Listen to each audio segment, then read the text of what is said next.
What if I told you that your second income, the one you drag yourself out of bed for every morning, the one that keeps you from your kids, the one that's slowly burning you out, is worth less than $4 an hour? Not $50,000 a year, not $25, $4. And that's if you're lucky. For some families, that second income is actually negative. You are paying to work. And the craziest part? You're more likely to go bankrupt than families who never had that second income at all. That's not my opinion. That's what happened when a Harvard professor studied over 2,000 families and found something that should have changed everything. But nobody listened. Until now. If you've ever looked at your combined household income and thought, we make too much money to feel this broke, then this video is going to explain exactly what's happening to your money. And more importantly, what you can do about it starting this week. My name is Guru, and I've spent decades studying why smart, hardworking families with solid incomes end up financially fragile. He's in IT, pulling in $75. Combined household income, $143,000. That puts them in the top 20% of American households. They should be building wealth. They should feel secure. Instead, Sarah's eating a protein bar at her desk for lunch because they can't afford to eat out anymore. Mike's lying awake at 2 in the morning doing mental math about whether they can fix the fence this month. And last month, when their furnace broke, they put the $900 repair on a credit card because they didn't have the cash. On $143,000 a year. Now here's where it gets interesting. In 2003, a Harvard bankruptcy law professor named Elizabeth Warren, yes, that Elizabeth Warren, before she ever ran for office, published research that should have been front-page news in every newspaper in America. She and her daughter Amelia Warren Tyagi studied over 2,000 families who had filed for bankruptcy. And here's what they expected to find. Irresponsible spenders, people buying jet skis and taking European vacations they couldn't afford. But that's not what the data showed, not even close. Adjusted for inflation, the average bankrupt family was spending 33% less on clothing than families in the 1970s, 23% less on food, 51% less on appliances. These families were more frugal than their parents' generation. So where did all the money go? Warren discovered something that sounded completely backwards. Having two incomes didn't make families more financially secure. It made them more vulnerable. Families with two working parents were more likely to file for bankruptcy than single-income families. Let me say that again. More likely, not less. Working twice as hard, bringing home 2 paychecks, doing everything the modern economy told you to do, and you end up more likely to lose everything. Now, that finding was published over 20 years ago, and if anything, the trap has gotten tighter since then.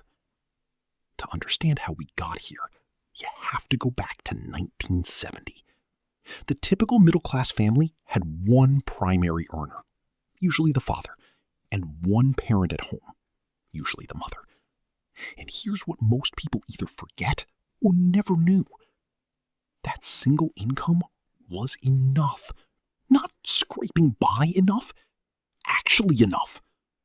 According to data from the Bureau of Labor Statistics and Census Records, a median single-income family in 1970 could afford a median-priced home and spend only about 25% of their income on housing. They could afford a car, healthcare, food, and still have money left over for savings and the occasional family vacation. They had financial margin. They had breathing room. But here's the part that really matters and almost nobody talks about.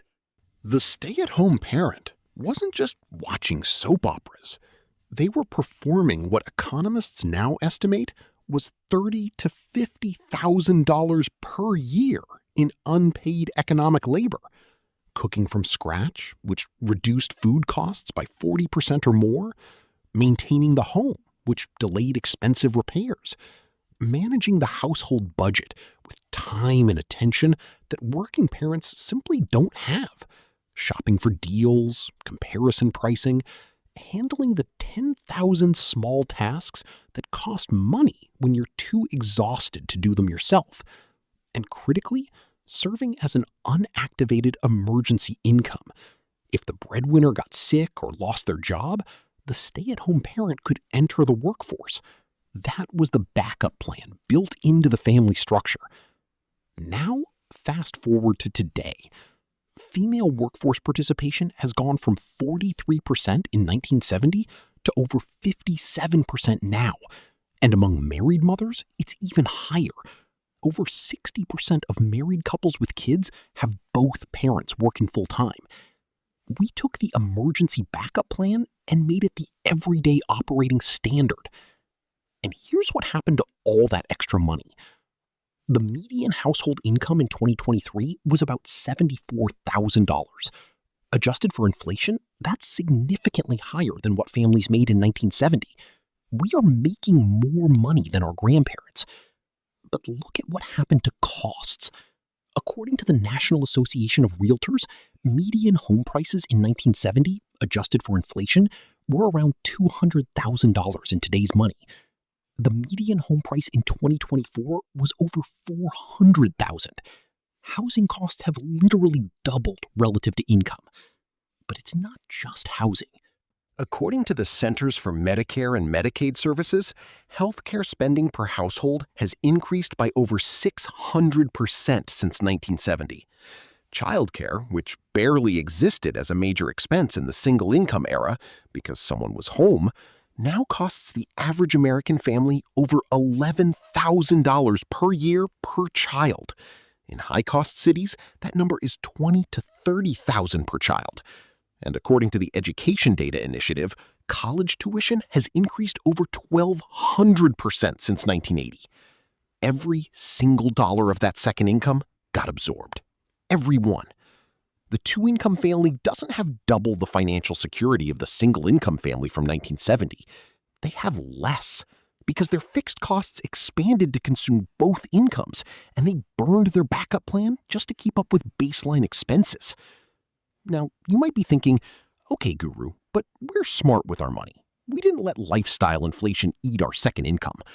And maybe you're the exception. But let me walk you through the math of what actually happens to that second income. And I want you to be honest with yourself about whether this applies to your situation. Let's say one partner makes $70,000 and the other makes $50,000. That's $120,000 combined. Feels solid. Let's focus on what happens to that $50,000 second income. First, taxes. Because of how progressive tax brackets work, that second income doesn't start at the bottom. It stacks on top of the first income. It enters the tax code at your household's existing marginal rate. After federal income tax, state income tax, and payroll taxes, that $50,000 becomes roughly $32,000 to $35,000 in actual take-home pay. You've already lost a third before you spent a single dollar. Now, if you have kids, you need childcare. The average cost of daycare in America is about $15,000 per year per child. Got two kids? That's $30,000. Your $50,000 is now worth maybe $5,000. And we haven't even left the house yet. Two working parents means two commutes. The average American commute costs about $5,000 per year in gas, maintenance, and vehicle depreciation. If you need a second car that you wouldn't otherwise need, add the car payment, insurance, and registration. Call it $8,000 total for the second person's commuting costs. Your $50,000 is now negative $3,000. But wait, there's a category nobody budgets for, but everybody experiences. I call it the exhaustion tax. Two exhausted working parents don't have time or energy for the things a stay-at-home parent handles. You're not cooking from scratch. You're ordering DoorDash. You're buying pre-made meals because nobody has the energy to cook after a 10-hour day, including commute. You're paying for a house cleaner because Saturday is the only day you have with your kids, and you'd rather spend it with them than scrubbing toilets. You're paying for lawn service, dry cleaning, convenience, everything. Studies show dual-income families spend significantly more on these convenience and exhaustion services. Call it $7,000 per year, compared to a household where one person has time to manage domestic tasks. So let's add it up. that $50,000 second income, minus $18,000 for taxes, minus $15,000 for childcare for one child, minus $8,000 for commuting, minus $7,000 for exhaustion spending. That leaves you with $2,000 for the entire year. That's not a typo. Someone is working full-time, being away from their kids, missing bedtime stories, grinding through traffic, and the household is netting $2,000 for the year. That's about $8 per workday, roughly $1 per hour. And here's the psychological trap. Because you see that $120,000 on your tax return, you feel like you should be doing well. You make spending decisions based on that gross number. You buy a house based on what two incomes can qualify for. You take on car payments that two incomes can theoretically support. The bank looks at your combined income and says, yes, you can afford this $400,000 mortgage. And technically, you can. As long as both incomes keep flowing forever. As long as neither of you gets sick, gets laid off, gets burned out, needs to care for an aging parent, has a child with special needs, or hits any of the 1,000 unexpected life events that happen to real humans. This is where the trap snaps shut. The single-income family from 1970 had something the two-income family today doesn't have: financial flexibility. If the breadwinner lost their job, the stay-at-home parent could find work. It wasn't ideal, but it was a backup. It was margin. It was resilience. The two-income family has already played that card. Both incomes are fully committed to the monthly nut. There's no backup plan. There's no reserve income to activate. A 2019 study from the Federal Reserve found that nearly 40% of American adults couldn't cover a $400 emergency expense without borrowing or selling something. 40%! And many of those people are in dual-income households making solid money on paper. They're not broke because they don't earn enough. They're broke because their expenses expanded to consume every dollar of their combined earnings. And they're one unexpected transmission repair away from financial crisis. Now here's the part that none of the other videos on this topic will tell you. The trap has 3 layers, not 1. And most families only ever see the first one. The first layer is the financial trap. That's what we've been talking about. Costs expanding to consume both incomes. The bidding more for housing. The childcare industrial complex. The healthcare premium spiral. That's real and it's devastating. But there are 2 more layers that keep families locked in even after they understand the math. The second layer is the psychological trap. It's the comparison engine. In 1970, you compared yourself to your neighbors, maybe 20 families on your street, the families at your church, your coworkers. That was your reference group. Today, thanks to social media, you compare yourself to thousands of curated highlight reels every single day. Every Instagram post of a kitchen renovation. Every Facebook photo of a European vacation. Every TikTok of someone walking through their new house. Your brain processes these as evidence that everyone else is doing better than you. And that creates a pressure to spend that has absolutely no historical precedent. Your grandparents never had to see their college roommate's new pool every morning while they ate breakfast. The psychological pressure to keep up has multiplied by a factor of 1,000. And it's invisible because it feels like your own desire rather than manufactured comparison. The third layer is the identity trap, and this is the one nobody talks about. When both partners work full-time for years, their identities become deeply tied to their careers. Stepping back, even temporarily, even strategically, feels like losing part of who you are. Sarah doesn't just earn $68,000. She's a marketing manager. That's her identity, her status, her professional network, her sense of accomplishment. Suggesting she step back to reduce household expenses isn't just a financial conversation. It's an identity crisis. And Mike feels the same way about his IT career. The two-income trap isn't just about money. It's about who you believe you are. And that makes it exponentially harder to escape, even when you can see the math clearly. The expenses that consume the second income weren't luxury expenses. They weren't boats and vacations and frivolous spending. They were housing, childcare, healthcare, and education. They were the fixed costs of participating in the middle class. Look at housing specifically, because this is where the bidding war effect becomes devastatingly clear. In the single-income era, families competed for housing based on one income. When two-income families became the norm, families suddenly had twice the purchasing power bidding on the same houses. What do you think happened to prices? They got bid up, way up. If everyone has two incomes, then two incomes become the baseline requirement. And suddenly you need two incomes just to afford what one income used to buy. It's like an arms race where everyone escalated and nobody won. The same thing happened with education. School districts are largely funded by property taxes, which means good schools exist in expensive neighborhoods. Parents naturally want to live in areas with good schools. So families started bidding up property prices in good school districts using their two incomes to outbid others. This created what Warren calls the bidding war for educational opportunity. The price of admission to a good public school became a $400,000 mortgage instead of a $200,000 mortgage.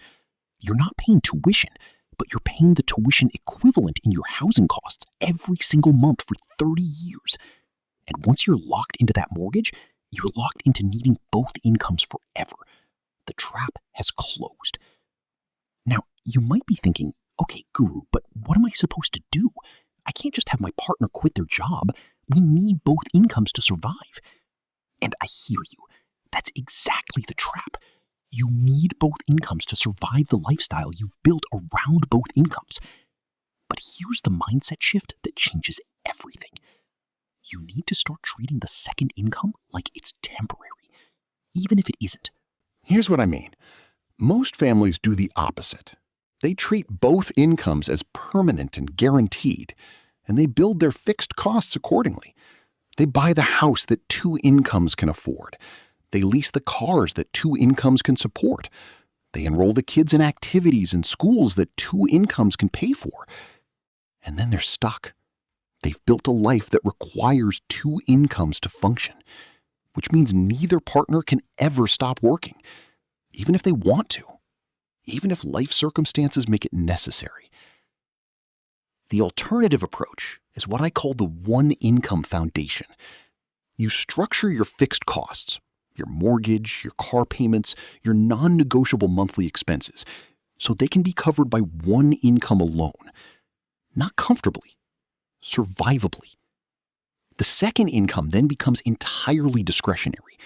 It goes to savings, investments, debt payoff, or yes, some lifestyle enhancement. But the critical difference is that you could survive without it. You'd have to cut back, sure, life wouldn't be as comfortable, but you wouldn't lose the house. You wouldn't go bankrupt. You'd have the margin that modern dual-income families have lost. Let me make this concrete. Say your household makes $140,000 combined, $80,000 and $60,000. Instead of buying a house that a bank says you can afford at $400,000, you buy it $275,000. Instead of two car payments, you have one or none. You live in a neighborhood that's maybe slightly less prestigious, schools that are good but not elite. You buy the house that one income can afford, and you bank the difference. That second income, or at least the majority of it, goes straight into building wealth. Emergency fund first. 6 months of expenses. It's buying the flexibility to have one partner step back if needed, to take a career risk, to handle a health crisis, to be present for aging parents, to actually have a choice. If you redirect $30,000 per year from that second income into investments, assuming a 7% real return after inflation, in 10 years, you have over $400,000. In 15 years, over $750,000. That money is generating its own income through dividends and growth. You've built actual wealth. You have genuine security. You're not 2 job losses away from bankruptcy anymore. This requires sacrifice in the short term. It means driving past the nice houses you could technically qualify for. It means explaining to friends why you're not upgrading your lifestyle even though you got a raise. It means resisting the social pressure to spend like a dual-income family because you're building like a single-income family. But here's the payoff. Within 5 to 10 years of this approach, something magical happens. The investments you made with that second income start generating their own income. Compounding takes over, and suddenly you actually have what you thought dual incomes would give you in The families who thrive financially in the modern economy aren't the ones who earn the most. They're the ones who've preserved their flexibility, who've refused to let their expenses expand to consume their income, who've kept their backup plan in reserve instead of deploying it just to keep up with the Joneses. I want to leave you with one final thought, because I think it reframes this entire conversation. The two-income trap isn't really about income. It's about flexibility. It's about margin. It's about having options. Our grandparents with one income had something that we've traded away: the ability to absorb a shock, to change direction, to have one partner focus on raising kids or caring for family without the whole financial structure collapsing. We traded that flexibility for bigger houses and nicer cars and the appearance of prosperity. But appearances aren't wealth. Cash flow from a job isn't security. And two incomes aren't better than one if both of them are already spent before they arrive. You can earn your way out of a lot of problems, but you can't earn your way out of a trap you don't even know you're in. Now you know. The question is what you're going to do about it. If this video changed how you think about money, check out this video right here, where I break down exactly how much you actually need in your emergency fund, because that number might surprise you.